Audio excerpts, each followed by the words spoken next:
నువ్వేమన్నా యాంకర్వా, హోమ్ మినిస్టర్వా? ఏదో షోలో యాంకరింగ్ చేసినట్టు యాంకర్ లాగా మాట్లాడుతున్నావు. పిల్లలు చూసి వావ్ అంటారా అని. జగన్మోహన్ రెడ్డి గారు ప్రజలకి మంచి చేశారు. మీలాగా ఈవీఎంలను మేనేజ్ చేసుకుని అధికారంలో రాలేదు. ప్రజలకి తాను ఏం చేస్తానో నమ్మకం కలిగించి అధికారంలోకి వచ్చారు.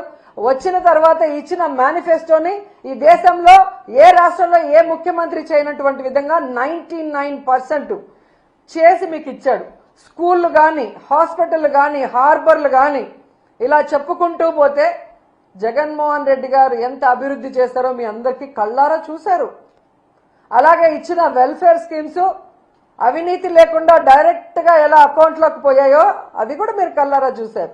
అయినా ఏ విధంగా కళ్ళార్పకుండా అబద్ధాలు చెప్పడానికి మీకైనా ఉండాలి, లేదా మీతో చెప్పించి ఆ చంద్రబాబు నాయుడుకైనా ఉండాలి. ఎందుకంటే ఆయన 4 సార్లు ముఖ్యమంత్రి అయినా ఏ రోజు ఇచ్చిన మేనిఫెస్టోని ప్రజలకు అందుబాటులోకి తీసుకురాడు.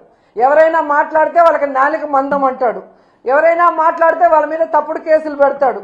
ఎవరైనా మాట్లాడితే వాళ్ళ ఎమ్మెల్యేలు మంత్రులతో బూతులు మాట్లాడిస్తాడు.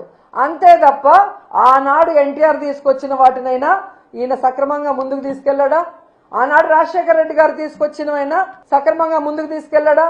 ఆనాడు జగన్మోహన్ రెడ్డి గారు తీసుకొచ్చినవన్నా ఈ రోజు ఆయన సక్రమంగా తీసుకొస్తున్నారా?